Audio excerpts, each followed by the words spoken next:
कभी सोचा है क्या होता अगर जिंदगी दोबारा मिलती, लेकिन इस बार एक अलग दुनिया में, एक अलग टाइम में।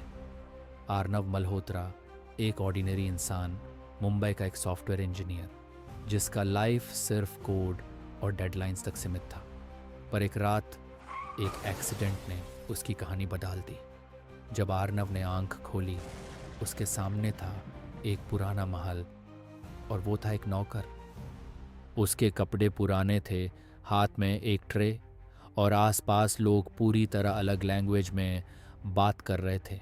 धीरे धीरे आर्नव को समझ आया ये जगह उसके दुनिया की नहीं है। मिरर में देखा तो चेहरा वही था, पर कुछ अलग। बाहर से आवाज़ आई, सर्वेंट जल्दी करो, राजा का ब्रेकफास्ट लेट हो रहा है। आर्नव समझ गया ये कोई मेडिवल किंगडम है। नाम था अथेरोन और वो यहाँ एक सर्वेंट के रूप में पैदा हुआ है। दिन बीतने लगे। आर्नव अपना काम करता रहा, पर इंजीनियर दिमाग अब भी चल रहा था। उसने देखा सोल्जर्स किस पैटर्न में गार्ड करते हैं, सप्लाईज कैसे पैलेस के अंदर आते हैं, और हर हफ्ते राजा के स्पाई रिपोर्ट्स का स्केड्यूल फिक्स है। ये सब कुछ एक सिस्टम था, और सिस्टम मतलब लूप होल्स। एक दिन जब वो राजा के सेनापति के कमरे के पास से गुजरा, उसने कुछ सुना। ड्रेवन किंगडम के सोल्जर्स 3 दिन में अटैक करेंगे। ये सुनकर आर्नव का इंजीनियर ब्रेन एक्टिवेट हो गया। 3 दिन, उसने सोचा, अगर मैं उनका रूट प्रिडिक्ट कर सकता हूँ तो शायद मैं इस वॉर का रिजल्ट बदल सकता हूँ। रात को सबके सो जाने के बाद आर्नव कोर्टयार्ड में गया। उसने एक स्टिक उठे मिट्टी पर मैप ड्रॉ करने लगा। एनिमी रिवर मॉन क्रॉस करेगा अगर हम ईस्ट ब्रिज जाला दें और वेस्ट ब्रिज पर ट्रैप लगा दें तो उनका पूरा आर्मी कट हो जाएगा।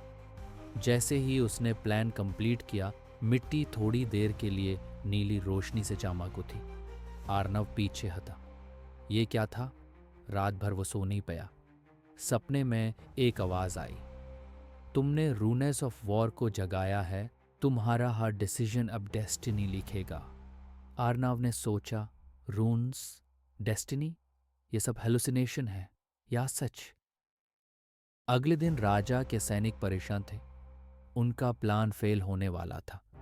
तब आर्नव ने हिम्मत करके किंग के एडवाइजर को बोला, मुझे एक चांस दीजिए। अगर आप मेरी स्ट्रैटेजी फॉलो करें तो हम ये वार जीत सकते हैं।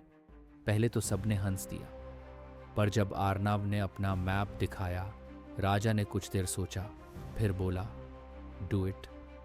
3 दिन बाद रिवर मॉन के किनारे जंग हुई। एनिमी एग्जैक्टली वहां आया जहां आर्नव ने प्रिडिक्ट किया था। ईस्ट ब्रिज जाला दिया गया और वेस्ट ब्रिज पे ट्रैप रेडी था। सोल्जर्स ने एनिमी को क्रॉस करने दिया, फिर ब्रिज तोड़ दिया। एक ही दिन में पूरा ड्रेवन आर्मी कोलैप्स हो गया। सब लोग आर्नव को देख रहे थे, वो सर्वेंट जिसने राजा का किंगडम बचा लिया। पर जैसे ही वो बैटलफील्ड के बीच गया, जमीन फिर से चमक उठी। सेम नीली रूनेस आसमान तक फैल गई। हर सोल्जर ने डर के मारे पीछे देखा। आर्नव ने अपना हाथ देखा, उसके पल्म पर वही ब्लू सिंबल था। उसने बस इतना कहा, ये तो बस शुरुआत है। ये थी reborn Arnav part 1, the servant who knew the future. अगले पार्ट में आर्नव के जीतने के बाद क्या हुआ? राजा ने उसे रिवॉर्ड दिया या उसकी पावर से खौफ खाया? Find out in part 2, the king's betrayal and Arnav's fate. Subscribe करो और देखते रहो रीबॉर्न आर्नव।